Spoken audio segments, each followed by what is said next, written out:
ಪೊಲೀಸರು free hand ಇಲ್ಲ, ಹೀಗಾಗಿ ಅವರು ಸರಿಯಾದ ಕ್ರಮ ಕೈಗೊಳ್ಳಿಕ್ಕೆ ಆಗ್ತಾ ಇಲ್ಲ ಅಂತ ಒಂದು ಮಾತು ತೋರಿಸ್ತಾರೆ.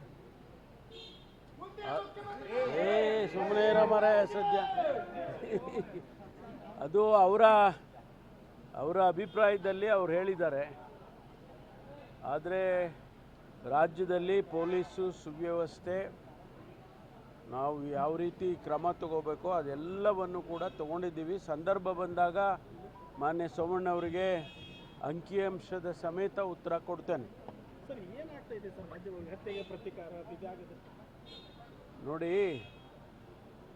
ಕಾನೂನು ಇಷ್ಟೆಲ್ಲ ಕಠಿಣವಾಗಿದ್ದರೂ ಕೂಡ ಇಂಥ ಘಟನೆಗಳು ನಡೀತಾ ಇದ್ದಾವೆ. ನಾವು ಅದನ್ನು ಯಾವ ರೀತಿ ಹತ್ತಿಕ್ಕಬೇಕೋ ಆ ಕೆಲಸವನ್ನು ಮಾಡ್ತಾಯಿದ್ದೇವೆ. ನಾನು ನಿನ್ನೆ ದಿವಸ ಮಂಗಳೂರಿನಲ್ಲಿ ಕೂಡ ಅದೇ ಕೆಲಸ ಮಾಡಿದ್ದೇನೆ.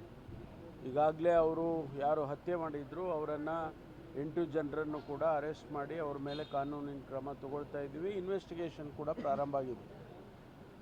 ರಾಜ್ಯದಲ್ಲಿ ಎಲ್ಲೇ ಅಂಥದ್ದು ಘಟನೆ ನಡೆದಾಗ ನಾವು ಏನು ಕ್ರಮ ತಗೋಬೇಕೋ ಕಾನೂನು ಪ್ರಕಾರ ಅದನ್ನು ತಗೊಳ್ತೇವೆ.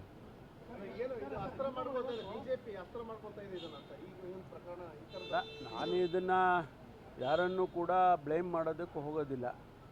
ಯಾಕೆಂದರೆ ನಮಗೆ ಕಾನೂನು ಸುವ್ಯವಸ್ಥೆಯನ್ನು ಕಾಪಾಡ್ತಕ್ಕಂಥ ನಮ್ಮ ಜವಾಬ್ದಾರಿ, ಸರ್ಕಾರದ ಜವಾಬ್ದಾರಿ, ಪೊಲೀಸ್ ಇಲಾಖೆಯ ಜವಾಬ್ದಾರಿ. ಆ ಕೆಲಸವನ್ನು ಮಾಡ್ತೇವೆ.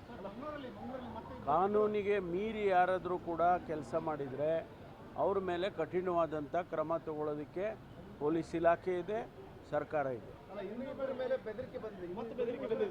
ಅದನ್ನು ವೆರಿಫೈ ಮಾಡ್ತೀವಿ. ಒಂದು ವೇಳೆ ಅದು ಬೆದರಿಕೆ ಸತ್ಯನೇ ಆಗಿದ್ದರೆ ಅವ್ರ ಮೇಲೆ ಯಾರು ಮಾಡಿದ್ರು ಬೆದರಿಕೆ ಅವ್ರ ಮೇಲೆ ಕ್ರಮ ತಗೊಳ್ತೀವಿ. ಸಮಯ ನಿಗದಿ ಮಾಡಿಲ್ಲ, ಆದಷ್ಟು ಶೀಘ್ರವಾಗಿ ಮಾಡ್ತೀವಿ. ಯಾಕೆಂದರೆ ಅದೊಂದು ಫಾರ್ಮ್ಯಾಟ್ ಮಾಡಬೇಕಾಗತ್ತೆ. ಅದಕ್ಕೆ ಯಾವ ರೀತಿ ಅಧಿಕಾರಿಗಳನ್ನ ಹಾಕಬೇಕು ಮತ್ತು ಅವರಿಗೇನು ಪವರ್ ಕೊಡಬೇಕು ಇದೆಲ್ಲವನ್ನು ಕೂಡ ಮಾಡಿ ಆನಂತರ ಮಾಡಬೇಕಾಗುತ್ತೆ. ಸುಮ್ಮನೆ 4 ಜನ ಪೊಲೀಸ್ ಅವ್ರನ್ನ ಕಳಿಸೋದಕ್ಕಾಗೋದಿಲ್ಲ.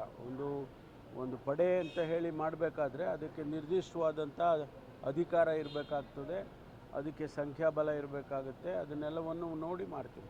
ಪರಿಹಾರದ ವಿಚಾರದಲ್ಲಿ ಕೆಲವೊಬ್ಬರು ಅಂದರೆ ಆರೋಪ ಪ್ರಚಾರ ಕೇಳಿಬರ್ತದೆ. ಅಂದರೆ ಸರ್ಕಾರ 10 ಲಕ್ಷ ಮಾತ್ರ ಕೊಡ್ತಾ ಇದೆ, ಬಿಜೆಪಿ 25 ಲಕ್ಷ ಕೊಟ್ಟಿದ್ದಾನೋ ಅಂತ ಮಾತು ಗೊತ್ತಿಲ್ಲ ನನಗೆ. BJP ಅವ್ರ ಹತ್ರ ಹಣ ಜಾಸ್ತಿ ಇದೆ, ಕೊಡ್ತಾರೆ. ಸರ್, ಈಗ ಇಲ್ಲಿವರೆಗೆ ಪಾಕಿಸ್ತಾನದವ್ರನ್ನ ಹೊರಗೆ ಹಾಕ್ತಾ